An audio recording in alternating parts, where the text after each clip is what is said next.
하나님 말씀은 아모스서 4장 6절부터 13절 말씀까지입니다.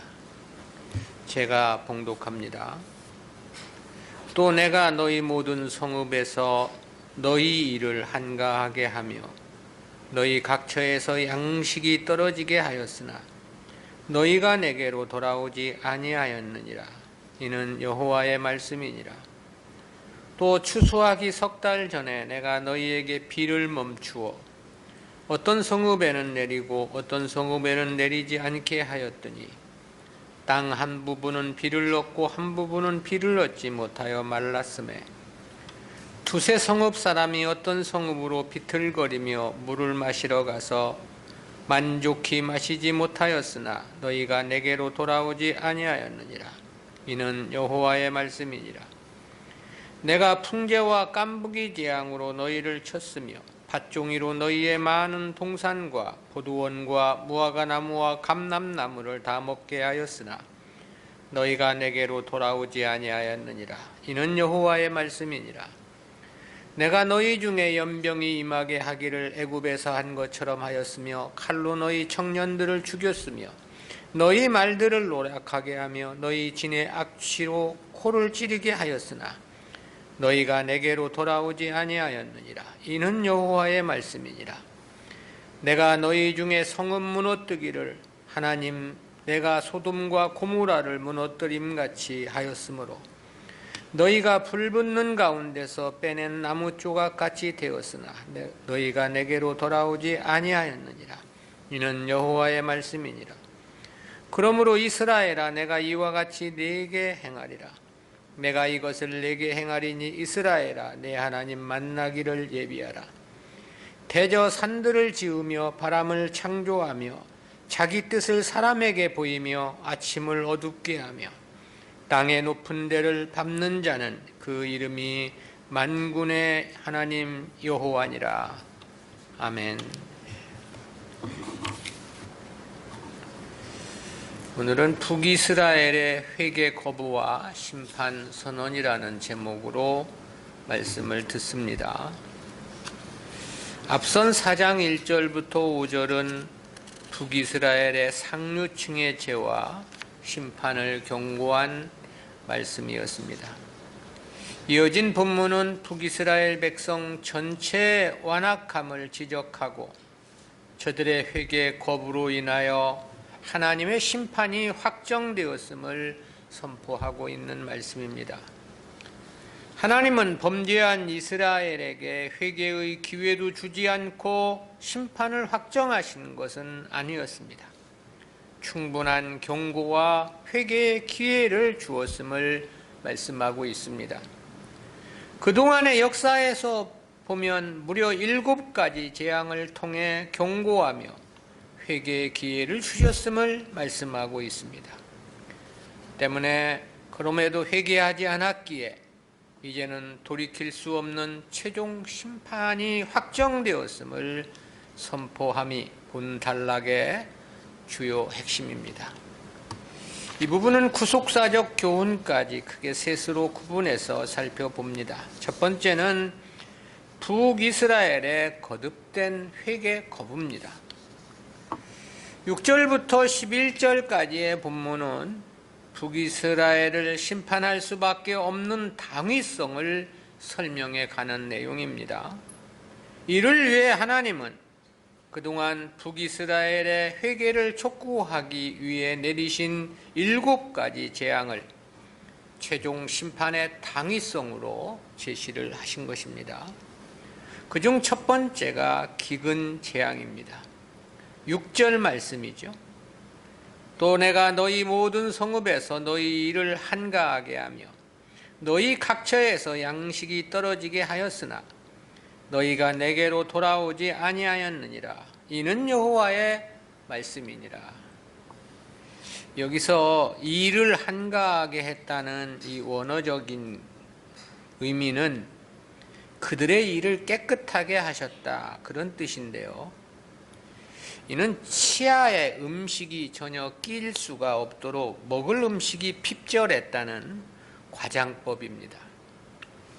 여기서 2로 번역된 히브리어 쉰나임의 원형 쇠는 2장 15절에서는 상하궁이라고 할 때 이 상하에 해당하는 핫센의 원형이기도 합니다. 그러니까 2장 15절에서의 이 단어는 북이스라엘의 사치가 극에 달했음을 보여주는 상하장식이라는 의미로 사용이 된 건데요. 근데 본문에서의 이 단어는 전혀 음식물을 씹지 못하는 멘치아라는 의미로서 사용이 된 겁니다. 따라서 이는 북이스라엘의 회개를 촉구하기 위한 수단으로 기근을 내리셨음을 나타낸 표현인데요. 때문에 이어서 너희 각처에서 양식이 떨어지게 하였으나 라고 말씀을 했던 거죠. 그리고 이러한 기근에 대해 상반절에서는 너희 모든 성읍이라 말씀했고 하반절에서는 너희 각처라는 말씀도 하셨습니다. 이 양자는 서로 대구를 이루어서 기근이 어느 특정한 지역에만 일어난 것이 아님을 나타내 주죠. 북이스라엘 전역에 기근이 있었음을 말씀하고 있는 겁니다. 즉 하나님은 기근을 통해서 북이스라엘의 죄악을 징계하며 회개를 촉구하셨던 거죠. 그러나 결과에 대해서는 너희가 내게로 돌아오지 아니하였느니라 그랬습니다. 이러한 후렴구는 11절까지 5차례나 반복이 되고 있습니다. 죄악을 지적하며 징계의 일환으로 갖은 재앙을 내렸는데 회개하지 않았다는 그런 말씀인 거죠. 이는 저들의 무지와 완강한 황소처럼 고직스러움을 지적한 말씀입니다. 두 번째는 한재 재앙입니다. 7절 말씀입니다. 또 추수하기 3달 전에 내가 너희에게 비를 멈추어 어떤 성읍에는 내리고 어떤 성읍에는 내리지 않게 하였더니 땅 한 부분은 비를 얻고 한 부분은 비를 얻지 못하여 말랐음에 그랬습니다. 본래 이 팔레스틴 지역의 추수는 대개 4월 하순부터 시작이 됩니다. 따라서 추수하기 3달 전이라는 것은 1, 2월경을 말하는 건데요. 이 시기에 내리는 비를 가리켜서 성경에서 보면 늦은 비라고 표현되고 있습니다. 이 늦은 비는 곡식알이 연그는데 결정적인 영향을 가져다 주는 비입니다. 따라서 성경에는 이 비를 종종 하나님의 축복의 상징으로 언급되고 있기도 합니다. 그렇다는 의미에서 보면 본절에 기록된 가뭄 한재는 하나님께서 아무 이유 없이 내린 재앙이 아니란 사실을 의미하죠. 북이스라엘이 하나님의 율법을 지키지 않은 죄악과 그 죄를 회개하지 않는 완악함으로 인한 어찌 보면 인재라고 말할 수 있겠습니다. 이어진 8절은 가뭄의 물을 찾아 헤매는 모습과 그럼에도 회개하지 않고 돌아오지 않는 북이스라엘의 완악함을 지적한 말씀인데요. 8절입니다. 두세 성읍 사람이 어떤 성읍으로 비틀거리며 물을 마시러 가서 만족히 마시지 못하였으나 너희가 내게로 돌아오지 아니하였느니라. 이는 여호와의 말씀이니라. 이 말씀에서 보면 가뭄이 농사에만 영향을 준 것이 아니었습니다. 사람이 먹는 식수에도 큰 타격이 있었음을 나타내주고 있죠. 여기서 이 비틀거리며로 번역된 히브리어 웨나우라는 단어의 원형 누우는 앞뒤로의 반복적인 움직임을 강조하는 표현입니다. 이런 움직임이 작은 경우는 떨다 혹은 비틀거리다 라는 의미가 되고요. 한글 개역성경은 이를 작은 움직임으로 해석을 해서 비틀거린다는 뜻으로 번역을 했습니다. 그런데 영역 성경 가운데 KJV나 ASV, RSV 등은 이를 큰 움직임으로 해석을 해서 방황하다라고 그렇게 번역을 했는데요. 본문의 경우는 이 큰 움직임으로 번역하는 것이 보다 합당해 보입니다.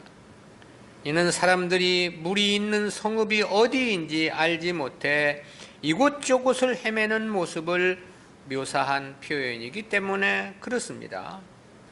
그런데도 불구하고 물을 얻지 못한 것으로 보이죠. 물을 만족히 마시지 못한 것으로 언급되고 있기 때문입니다.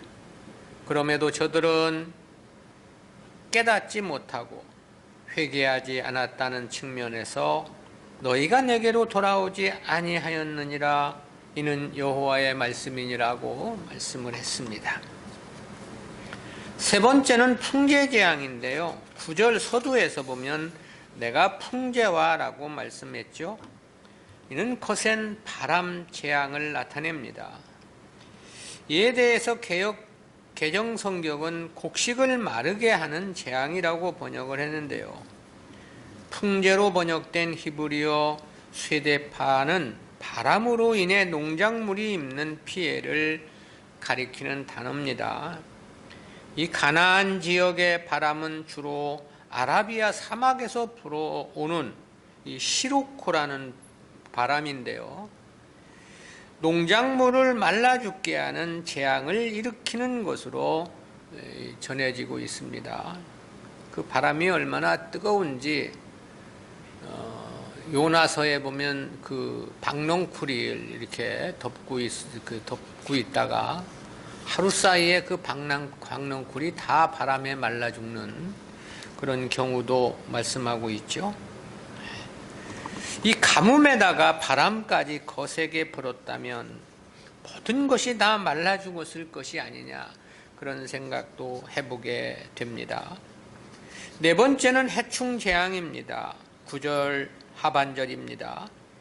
깐부기 재앙으로 너희를 쳤으며 팥종이로 너희의 많은 동산과 포도원과 무화과 나무와 감람나무를 다 먹게 하였으나 너희가 내게로 돌아오지 아니하였느니라 이는 여호와의 말씀이니라. 여기서 이 깐부기 재앙은 현대 농업에서는 깐부기병이라고 일컬어지는 병충해를 가리키는 건데요. 이 병은 벼의 껍질이 맞닿은 곳부터 이 검은색의 두드러기 같은 것이 생겨나고 이 벼 알 속에 검은 가루가 생기는 전염병으로 그렇게 소개되고 있습니다. 이에 해당하는 헬라어 예라콘이라는 단어는 구약성경 신명기 28장 22절에서는 썩는 재앙이라고 번역이 됐고 학개서 2장 17절에서는 곰팡이라는 단어로 번역되기도 했는데요. 이처럼 이 단어의 사용된 용례가 조금씩 다르긴 하지만 결론적으로 해충에 곡식이 썩게 되는 질병을 가리킨다는 데는 동일합니다. 하반절에서는 팥종이 재앙을 말씀했는데요. 이는 일종의 메뚜기 떼를 가리키는 말입니다. 메뚜기 떼가 많은 동산과 포도원과 무화과 나무와 감람나무를 다 먹었다고 그랬죠. 요엘서 1장 4절에서 보면 메뚜기 떼의 습격으로 모든 식물이 오유로 변했음을 보도해주고 있습니다. 지금까지의 이러한 재앙들은 어찌 보면 모두 식량의 부족이나 결핍과 관련된 재앙들이라고 말할 수 있겠습니다. 이처럼 하나님의 경고성 재앙은 점점 더 수위를 더해 가지만 이스라엘은 돌아오지 않았다고 말씀하고 있는 것입니다. 그렇다면 앞으로는 또 다른 재앙, 좀 더 큰 재앙이 닥칠 수밖에 없는 것은 정해진 수순이 아니겠냐 그런 생각을 해보게 됩니다. 다섯 번째는 질병 재앙입니다. 10절 전반절입니다. 내가 너희 중에 연병이 임하게 하기를 애굽에서 한 것처럼 하였으며 그랬습니다. 여기서의 연병은 흑사병과 같은 유행성 악질을 의미하는 건데요. 연병으로 번역된 히브리어는 출애굽기 9장 3절에서는 애굽에 내린 10가지 재앙 중 다섯 번째였던 악질로 번역된 단어입니다. 개역 개정판 성경은 이를 돌림병이라고 번역을 했습니다. 이러한 전염병은 이스라엘이 범죄했을 때 하나님께서 징계의 도구로 자주 사용된 것입니다. 본문에서 지적된 이 질병도 이유와 목적은 동일합니다. 북이스라엘도 하나님을 완전히 섬기지 않은 것은 아니었죠. 그러나 저들은 우상도 겸하여 섬겼고 오히려 이방인들보다도 더욱 악행을 저질렀다는 것은 앞에서 충분히 살펴보았던 내용입니다. 그러면서도 자신들은 하나님 백성이고 아브라함의 후손이기에 멸망치 않을 것이라는 허망한 확신에 사로잡혀 있었습니다. 오늘날 교회만 나가면 구원을 받고 하나님의 축복을 받는다는 말과 동일한 형태라고 말할 수 있겠습니다. 그러나 하나님은 오히려 자기 백성들의 죄악에 대해서는 눈 감고 내버려 둘 수 없는 일이었습니다. 그것은 저들에게 주시려는 영생의 기업이 있기 때문에 그런 거죠. 오히려 이방인들의 죄는 간과하실 수 있겠지만 하나님 백성들의 죄는 반드시 징계가 있다는 것이 성경의 가르침 아닙니까? 그래서 히브리서 12장 7절 8절에는 그런 말씀을 하셨죠. 너희가 참음은 징계를 받기 위함이라 하나님이 아들과 같이 너희를 대우하시나니 어찌 아비가 징계하지 않는 아들이 있으리요. 징계는 다 받는 것이거늘 너희에게 없으면 사생자요 참 아들이 아니니라. 징계가 없는 것이 오히려 큰일이죠. 왜냐하면 잘못을 했는데도 징계가 없다면 하나님 자녀가 아니라는 거거든요. 교회를 나간다 해서 무조건 복 받는다는 것은 거짓이고 속이는 일입니다. 행함이 없는 믿음은 죽은 믿음이라고 했듯이 하나님의 역사는 그럴 수가 없기 때문에 그렇습니다.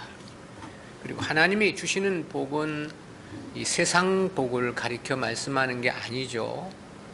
하나님의 나라 영원한 영생의 기업을 목표로 하고 있는 복인 것입니다. 여섯 번째는 전쟁 재앙인데요. 10절입니다. 10절 하반절. 칼로 너희 청년들을 죽였으며 너희 말들을 노략하게 하며 너희 진의 악취로 코를 찌르게 하였으나 너희가 내게로 돌아오지 아니하였느니라. 이는 여호와의 말씀이니라. 이는 전쟁에 대한 묘사인데 아람 왕 하사엘에 의해서 저질러진 참상이 아니냐 그런 생각을 해보게 됩니다. 열왕기하 8장 12절에 보면 엘리사가 하사엘에게 그렇게 예언하는 것을 볼 수 있죠. 열왕기하 8장 12절입니다.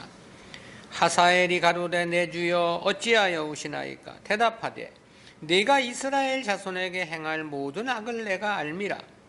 네가 저희 성에 불을 놓으며 장정을 칼로 죽이며 어린아이를 메어치며 아이벤 부녀를 가르리라. 하사엘이 북이스라엘에 입힐 참상이 심히 클 것이라는 그런 말씀인데요. 본문에서 너희 진의 악취로 코를 찌르게 하였으나 라고 함은 전쟁에서 죽은 사람과 말들이 제대로 매장되지를 못해서 시체가 썩어 풍기는 악취를 가리킨 표현입니다. 여기서 지목된 전쟁은 북이스라엘에 치명적인 해를 입혔던 것으로 보입니다. 나라의 미래이기도 한 젊은 청년들이 전쟁에서 죽어갔음을 말씀하고 있기 때문이죠. 또한 적들의 공격에 나라를 지킬 군마들까지도 모두 노략을 당하여 잃게 되었다고 말씀합니다. 그리고 남은 것은 죽어 나뒹구는 시체들로부터 나는 악취뿐이었음을 말씀하고 있죠. 그럼에도 불구하고 저들은 돌아오지 않았다고 말씀하죠. 그야말로 희망이 없는 상태가 아니냐 그런 생각을 갖게 합니다. 7번째는 지진 재앙입니다. 11절 말씀입니다. 내가 너희 중에 성읍 무너뜨리기를 하나님 내가 소돔과 고모라를 무너뜨림같이 하였으므로 너희가 불 붙는 가운데서 빼낸 나무 조각같이 되었으나 너희가 내게로 돌아오지 아니하였느니라. 이는 여호와의 말씀이니라. 이 지진 재앙에 대한 묘사인데요. 근데 한글 개역 성경은 이 파괴가 무엇 때문인지 딱히 구분하기 어렵게 번역이 됐습니다. 근데 여기서의 성읍 무너뜨리기를로 번역된 히브리어 하파크라는 단어의 용례에서 보면 어떤 재앙인지 짐작이 가능한데요. 이 단어는 구약 성경에서 총 6번 사용된 단어입니다. 근데 이 중 이사야서 1장 7절을 제외한 나머지는 모두 지진과 관련한 문맥에서 사용이 되었습니다. 고대 문헌들에 보면 우시야 왕이 다스렸던 때에 지진이 있었다고 전하고 있습니다. 그 지진은 두로와 시돈 등 지중해 연안에서부터 가나안 내륙 지방을 지나 광범위한 영역에 걸쳐 대규모 지진이 있었다고 말합니다. 그렇다면 그로 인해 수많은 가옥과 성읍이 땅속으로 완전히 무너져 함몰되었을 것으로 보이고요. 또한 수많은 사람과 가축들이 몰살을 당하는 참변이 있었을 것 역시 명백해 보입니다. 본문에서는 그 지진의 폐해를 소돔과 고모라의 무너뜨림 같이 하였다고 말씀을 했습니다. 그리고 그 결과에 대해서는 너희가 불붙는 가운데서 빼낸 나무 조각 같이 되었으나 라고 말씀했죠. 이는 처참한 상황에서 겨우 살아남은 자들에 대한 묘사입니다.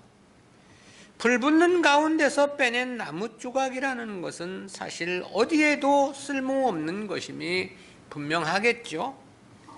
그야말로 이 재앙은 앞에서 제시했던 재앙들보다 가장 큰 재앙이라고 말할 수 있겠죠.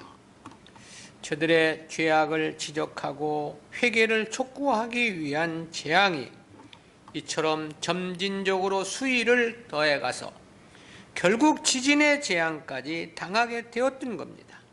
그런데도 불구하고 너희가 내게로 돌아오지 아니하였느니라. 이는 여호와의 말씀이니라고 했습니다. 그야말로 이제는 절망이라는 생각이 들어지지 않습니까? 그야말로 저들의 심령이 돌덩이처럼 단단히 굳어버리는 것이 아니냐, 그런 생각을 갖게 하기도 합니다. 어떻게 더 이상 희망이 있을 수 있겠는가라는 생각을 갖게 합니다. 두 번째는 큰 두 번째입니다. 회개를 거부한 북이스라엘에 대한 심판 경고입니다. 이에 대한 12절 13절은 내용을 둘로 구분해서 살펴봅니다. 첫 번째는 최종 심판에 대한 경고인데요.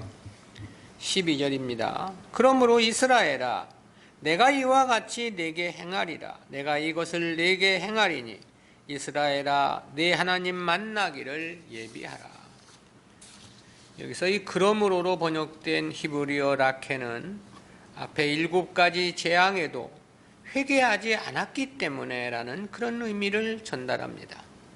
그리고 이 라켄에 이어 언급된 이와 같이에 해당하는 히브리어 코라는 단어는 앞으로 북이스라엘에게 닥치게 될 심판이 어떨 것인가를 설명하는 역할을 하는데요. 이는 과거와는 비할 수 없는 엄청난 사건일 것이란 의미를 전제하고 있습니다. 그러나 장차 임할 재앙이 어떨 것인지에 대해서는 말씀하지 않으셨습니다. 이는 의도적으로 심판을 침묵하신 것으로 보입니다. 왜냐하면 침묵은 오히려 그동안 당한 재앙보다 더 무서운 심판이 될 것이라는 두려움을 증폭시키는 의미를 전달할 것이기 때문에 그렇습니다. 다만 이 마지막 심판과 관련해서 내가 이것을 네게 행하리니 이스라엘아 네 하나님 만나기를 예비하라는 말씀으로 대신했습니다. 마지막 심판을 추상적으로 표현해 주신 건데요. 범죄한 인간에게 심판에 의한 하나님의 만남은 그야말로 그것은 그 자체가 공포요 죽음일 수밖에 없는 거죠. 그러니까 하나님께서 북이스라엘을 향하여 하나님 만날 준비를 하라는 것은 하나님의 가장 엄정하신 심판 선포라고 말할 수 있겠습니다. 이는 곧 북이스라엘이 결국 아수르에 의해 멸망을 당하지만 그 역사의 실제적 주장자는 하나님이라는 사실을 분명히 하는 것이기도 합니다. 두 번째는 최종 심판의 엄중성에 대한 경고인데요. 13절입니다. 대저 산들을 지으며 바람을 창조하며 자기 뜻을 사람에게 보이며 아침을 어둡게 하며 땅의 높은 데를 밟는 자는 그 이름이 만군의 하나님 여호와니라. 여기서는 심판을 결행하실 하나님에 대해서 6가지로 묘사했습니다. 첫째는 대저 산들을 지으며 그랬고요. 두 번째는 바람을 창조하며 그랬습니다. 이는 하나님께서 우주 만물을 창조하신 분이라는 그런 의미입니다. 세 번째는 자기 뜻을 사람에게 보이며 그랬습니다. 이는 선지자나 자연의 섭리를 통해서 선포되는 메시지가 하나님의 직접적인 말씀이라는 그런 의미입니다.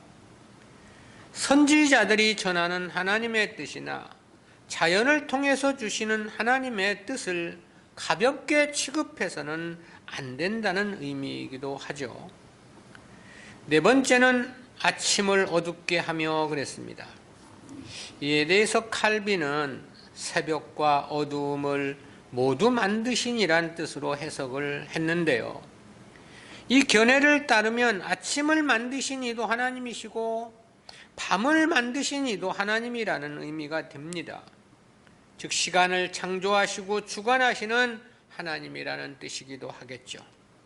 아침과 어두움이란 시간의 흐름 속에서 만들어진 자연 현상이기 때문에 그렇습니다. 다섯 번째는 땅의 높은 데를 밟는 자라고 그랬습니다. 이는 세상보다 더 높은 지위에 계신 분이라는 그런 뜻이죠. 여섯 번째는 이 모든 역사를 주장하신 분의 이름이 만군의 하나님 여호와니라 그랬습니다. 이는 하나님은 이스라엘만의 하나님이 아니라 전 세계는 물론이거니와 전 우주를 다스리고 통치하시는 하나님이라는 그런 뜻입니다. 이 6가지는 지금 북이스라엘을 심판하실 하나님의 위대하심을 나타낸 표현인데요. 그만큼 심판은 반드시 결행될 것이고 그 심판은 엄정할 것이라는 뜻이기도 합니다. 그 누구도 피할 자가 없을 것이며 또한 대항할 자 없다는 뜻이기도 하죠. 하나님은 산과 바람도 창조하고 빛과 어두움도 지으시며 세상은 물론 온 우주를 통치 주관하시는 하나님이시기 때문에 그렇습니다. 우리는 이러한 말씀에서 2가지 구속사적 교훈을 생각해 봅니다. 첫 번째는 자연 현상에도 교회와 성도를 향한 하나님의 메시지가 담겨 있다는 교훈입니다. 그것은 본문의 7가지 자연 재앙이 모두 하나님께서 하나님의 선민이었던 이스라엘 백성들에게 주신 메시지였다는 사실을 통해서 깨닫는 교훈입니다. 6절에서는 기근재앙, 7절에서는 한재재앙을 말씀했습니다. 9절에서는 풍재와 해충과 메뚜기 재앙을 말씀했고요. 10절에서는 질병재앙과 전쟁재앙, 11절에서는 지진재앙을 말씀을 했습니다. 그런데 이 모든 재앙들은 북이스라엘을 향한 하나님의 징계의 일환이었다는 거잖아요. 즉 하나님께로 돌아오라는 회개를 촉구한 메시지였다는 것이 본문 말씀에서 주는 교훈의 핵심적 요소입니다. 그리고 이러한 하나님의 역사와 섭리는 어느 시대나 역시 마찬가지라고 할 수 있겠습니다. 민족이나 국가적 차원만 아니라 개인적으로도 역시 마찬가지인 거죠. 선민 이스라엘이 잘못을 했을 때 하나님께서 징계의 일환으로 가장 많이 사용하신 몽둥이가 주변의 이방국들이었죠. 남유다 초대왕이었던 르호보암이 하나님의 율법을 버리자 하나님은 애굽을 들어 유다를 침략토록 하시면서 그런 말씀을 하신 바 있습니다. 역대하 12장 8절입니다. 그러나 저희가 시삭의 종이 되어 나를 섬기는 것과 열국을 섬기는 것이 어떠한지 알게 되리라 하셨더라. 여기서의 시삭은 애굽 왕을 가리킨 말씀이고요. 하나님을 섬기지 않으니 하나님을 섬기는 것과 이방 나라를 섬기는 것 중에 어느 것이 더 나은지를 알게 해 주시겠다는 그런 말씀 아닙니까? 요엘서에서는 그렇게 말씀하신 바가 있습니다. 요엘서 1장 4절입니다. 밭종이가 남긴 것을 메뚜기가 먹고 메뚜기가 남긴 것을 늑이 먹고 늑이 남긴 것을 황충이 먹었도다. 4차례의 메뚜기 때의 습격이 있었다는 것이고 그로 인한 참담한 현실에 대해서는 그렇게 말씀을 했습니다. 요엘서 1장 9절부터 11절인데요. 소제와 전제가 여호와의 전에 끊어졌고 여호와께 수종두는 제사장은 슬퍼하도다. 밭이 황무하고 토지가 처량하니 곡식이 지나여 새 포도주가 말랐고 기름이 다하였도다. 농부들아 너희는 부끄러워할지어다. 포도원을 다스리는 자들아 곡할지어다. 이는 밀과 보리의 연고라 밭의 소산이 다 없어졌음이로다. 이 메뚜기 재앙도 당시 남유다가 하나님을 바르게 섬기지 않았기에 주어진 하나님의 징계의 일환이었던 거죠. 이러한 자연 재앙에는 반드시 하나님의 메시지가 있다라는 겁니다.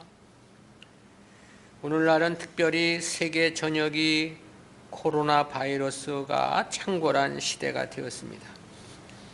그야말로 인류 역사에서 전 세계가 이처럼 동일하게 당하는 재앙이 있었는지는 의심스러울 정도로 세계 각국이 말이 아닙니다. 분명 여기에도 하나님의 메시지가 담겨 있을 것임은 분명합니다. 그리고 이 메시지는 다른 사람들을 향한 것이 아니라 교회를 향한 메시지라는 것 역시 우리는 분명히 자각해야 합니다. 따라서 교회는 무작정 이를 물러가게 해달라고 기도할 일이 아닌 것입니다. 평화로운 세상, 안정된 삶을 부르짖을 때가 아닌 것입니다. 당연히 받아야 할 하나님의 징계로 알아야 하는 거고요. 납작 엎드려지는 회개와 함께 진리로의 돌이킴이 있어야만 합니다. 더더욱 주님 섬김의 진정성을 다해야 하는 거고요. 이는 교회의 잘못에 대한 하나님의 징계임이 너무나도 명백하기 때문에 그렇습니다. 오늘날의 교회의 예배를 받지 않으시겠다는 하나님의 메시지가 아니냐라는 것입니다. 그렇지만 그럼에도 불구하고 희망은 없을 것이란 생각을 해보게 됩니다. 인류에 대한 최종 심판의 때가 임박한 마지막 시대가 우리가 살아가고 있는 시대이기 때문에 그렇습니다. 깨달은 자들만이라도 보다 주님 섬김에 최선을 다해야 한다는 생각을 해봅니다.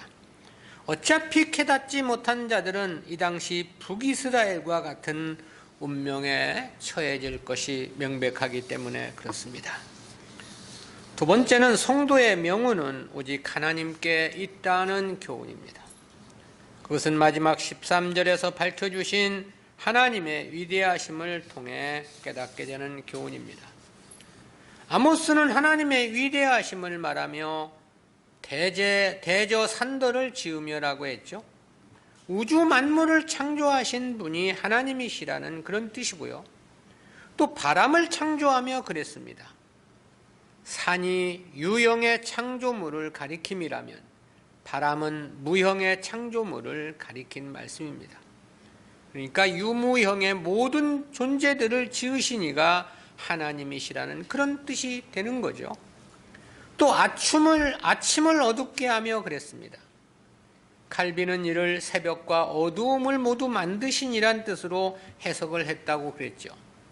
그러나 해를 거꾸로 돌려 아침을 어둡게 하실 수 있으신 능력도 하나님은 가지고 계신 것은 틀림없는 사실입니다. 실제 여호수아가 가나안을 정복할 당시는 태양을 종일토록 충천에 머물게 하신 바가 있었죠. 또 히스기야 시대에는 해 그림자를 거꾸로 돌리기도 하셨음을 말씀해 주고 있고요. 그래서 이 천문학에 대해서 나는 문외한이기 때문에 알 수는 없지만 어디서 글을 보니까 이 우주로 로켓을 날리려면 이 시간 계산을 잘 해야 되는데 처음에는 이 시간 계산이 잘 안 돼가지고 엄청난 애를 먹었다고 그럽니다. 근데 그 중에 그 과학자 중에 한 사람이 어떻게 해서 이게 시간이 맞아떨어지지가 않는가를 확인하고 또 확인을 하려다가 성경에서 이 두 구절을 확인을 했다는 거예요. 그래서 중천에 하루 종일 해가 내려가지 않은 것, 그리고 이 해그림자를 뒤로 거꾸로 돌이키게 하셨다는 이 말씀을 보고 거기서 이 시간의 차를 발견하게 됐다는 거죠. 그래서 그것을 계산해서 우주로 많은 위성들을 쏘아 올릴 수 있게 되었다. 그런 글을 한번 본 적이 있었는데 하나님의 섭리가 성경에 기록된 말씀이 과학적으로도 명확하다는 것을 이야기하는 단면적인 얘기였는데요. 또 땅의 높은 데를 밟는 자라 그랬습니다. 세상 그 어떤 존재보다 더 높으실 뿐만이 아니라 세상 만사 만물도 하나님께 복종한다는 의미도 함유되어 있습니다. 발로 밟는다는 것 자체가 복종을 의미하기 때문에 그렇습니다. 그럴 수밖에 없는 이유에 대해서는 그 이름이 만군의 하나님 여호와니라라고 말씀을 했습니다. 즉 하나님은 전 세계는 물론이지만 전 우주를 다스리시고 통치하시는 하나님이시기 때문이라는 의미인데요. 그러니 성도의 명운은 오직 하나님께 달려 있을 수밖에 없다라는 거죠. 물론 그것은 성도들만 그런 것은 아닙니다. 인류 모든 인생들, 민족들, 국가들도 역시 마찬가지입니다. 성도가 하나님을 바르게 섬기지 않고 성공할 수는 없는 것입니다. 반대로 하나님을 바르게 섬기는 성도가 절대 실패할 수 없는 이유이기도 합니다.